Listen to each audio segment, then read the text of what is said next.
ବନ୍ଧୁଗଣ, ଆସନ୍ତାକାଲି ଠାରୁ ଖୋଲିଯିବ ଏହି 5 ରାଶିର ଭାଗ୍ୟ। ଏତେ ଟଙ୍କା ମିଳିବ ଯେ ରଖିବାକୁ ଜାଗା ମିଳିବନି। ଯାହା ଚାହିଁବେ ତାହା ପାଇବେ।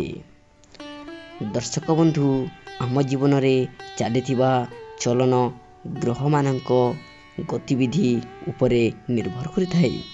ଆଜି ଆମେ ଆପଣଙ୍କୁ ସେହି 5ଗୋଟି ରାଶିମାନଙ୍କ ବିଷୟରେ କହିବାକୁ ଯାଉଛୁ, ଯେଉଁମାନଙ୍କ ଜୀବନରେ ଖୁସିର ବର୍ଷା ହେବାକୁ ଯାଉଛି। ଏମାନଙ୍କ ଭାଗ୍ୟ ବଦଳିବାକୁ ଯାଉଅଛି। ଧନର ବର୍ଷା ହେବାକୁ ଯାଉଛି। ତେବେ ଆସନ୍ତୁ ଜାଣିବା ସେହି ରାଶିଗୁଡ଼ିକ କ'ଣ କ'ଣ। ଗ୍ରହମାନଙ୍କର ଏମିତି ମହାସଂଯୋଗ ହେଉଛି ଯେ ଆଜି ରାତିଠାରୁ ଏମାନଙ୍କ ଭାଗ୍ୟ ବଦଳିବାର ସମୟ ଅଟେ। ଏମାନେ ଯାହା ସ୍ୱପ୍ନରେ ଭାବି ନଥିବେ ତାହା ଘଟିବ। ଏହି ରାଶିର ଲୋକମାନଙ୍କୁ ବହୁତ ବଡ଼ ବଡ଼ ଖୁସିର ଖବର ମିଳିବ, ଯାହାକି କଳ୍ପନା ମଧ୍ୟ ଏମାନେ କରିନଥିବେ। ଦର୍ଶକ ବନ୍ଧୁ, ଏମାନଙ୍କୁ ନିଜ ସ୍ତ୍ରୀ ଏବଂ ସନ୍ତାନମାନଙ୍କ ପାଖରୁ ଭଲ ପାଇବା ମିଳିବ। କାର୍ଯ୍ୟକ୍ଷେତ୍ରରେ ଏମାନଙ୍କ କାର୍ଯ୍ୟକୁ ସମସ୍ତେ ପ୍ରଶଂସା କରିବେ। ଯଦି ଆପଣ କୌଣସି କାର୍ଯ୍ୟ କରିବାକୁ ଚାହାନ୍ତି, ତେବେ ଏହି ସମୟ ଠିକ୍ ସମୟ ଅଟେ। ଯେଉଁମାନେ ପ୍ରେମ ଜୀବନ ଯାପନ କରୁଛନ୍ତି, ସେମାନଙ୍କ ପାଇଁ ମଧ୍ୟ ଏହି ସମୟ ବହୁତ ମହତ୍ତ୍ୱପୂର୍ଣ୍ଣ ଅଟେ।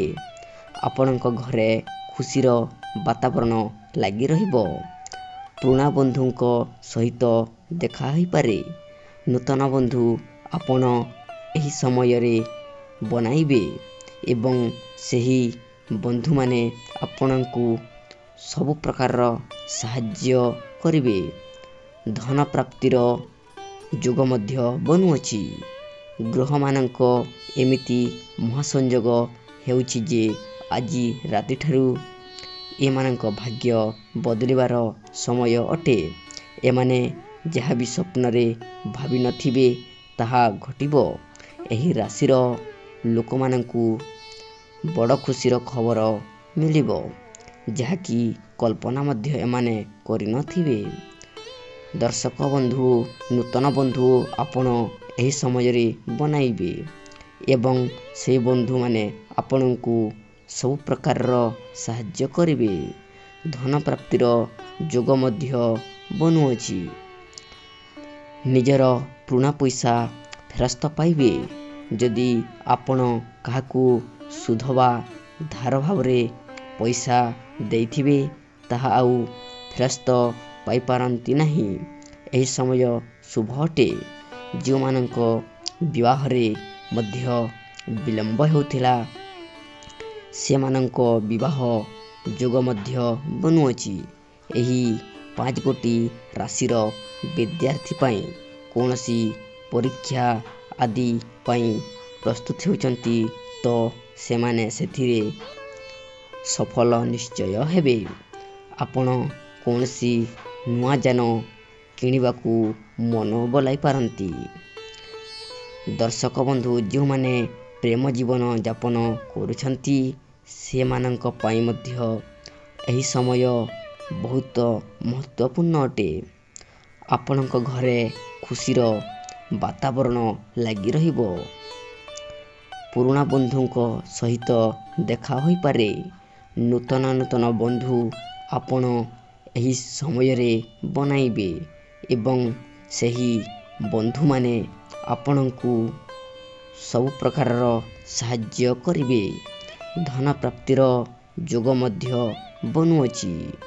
ଯେଉଁମାନଙ୍କ ବିବାହରେ ମଧ୍ୟ ବିଳମ୍ବ ହେଉଥିଲା, ସେମାନଙ୍କ ବିବାହ ଯୋଗ ମଧ୍ୟ ବନୁଅଛି। ଦର୍ଶକ ବନ୍ଧୁ, ଘରେ କୌଣସି ଖୁସି ଖବର, ଆନନ୍ଦର ବାତାବରଣ ଲାଗି ରହିବ। ଆର୍ଥିକ ସ୍ଥିତି ସୁଦୃଢ଼ ହେବ। ବ୍ୟବସାୟରେ ଲାଭ ପାଇବେ। ସହଯୋଗୀ ସହଯୋଗ ପ୍ରାପ୍ତ ହେବ। ଆପଣ ନିଜ स्वास्थ्य एवं व्यवसाय को नहीं सावधान रहिबे।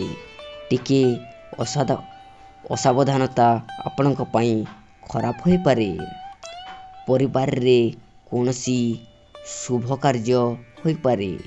आपण आपणक जीवन साथी सहित कोनोसी स्थान को बुली जाई पारंती।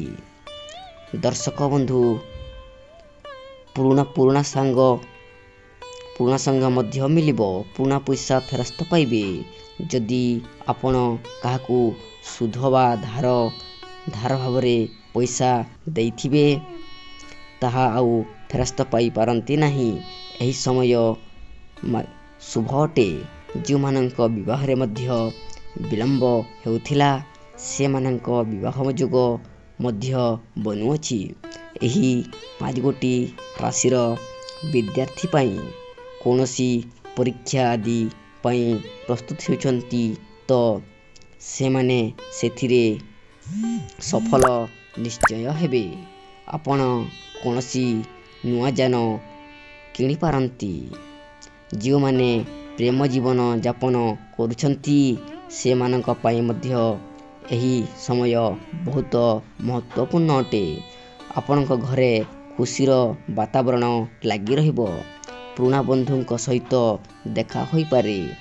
ग्रह मानकर एमिति महासंयोग हेउची जे आज राति ठारू एमानकर भाग्य बदलिबार समय अटे। एमाने जहा स्वप्न रे भावी नथिबे ताहा घटिबो। एही राशिर लोक माननकू बहुत बड़ बड़ खुशीर खबर मिलिबो जहा कि कल्पना मध्य एमाने करि नथिबे। जो माननक विवाह रे मध्य विलंब होतिला से माननक विवाह जोग मध्य बनुअछि। एही राशिर विद्यार्थी पाई कोनोसी परीक्षा आदि पाई प्रस्तुत होइछंती तो से माने सेथिरे सफल निश्चय हेबे।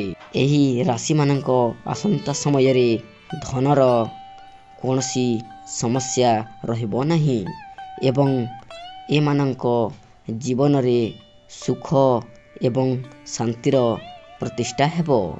आपण निज स्वास्थ्य एवं व्यवसाय को नहीं सावधान रहिबे। टिके असावधान हेले आपणक पई खराब होई पारे। परिवार रे कोनोसी शुभ कार्य होई पारे। आपण आपणक जीवन साथी सहित कोनोसी स्थान को बुले जाई पारंती। आमे जो 5 गोटी राशि मानक विषय रे कथा होचंती से शुभ राशि गुडिक हेउचंती मेष राशि, वृष राशि, कन्या राशि, सिंह राशि एवं तुला राशि। नमस्कार।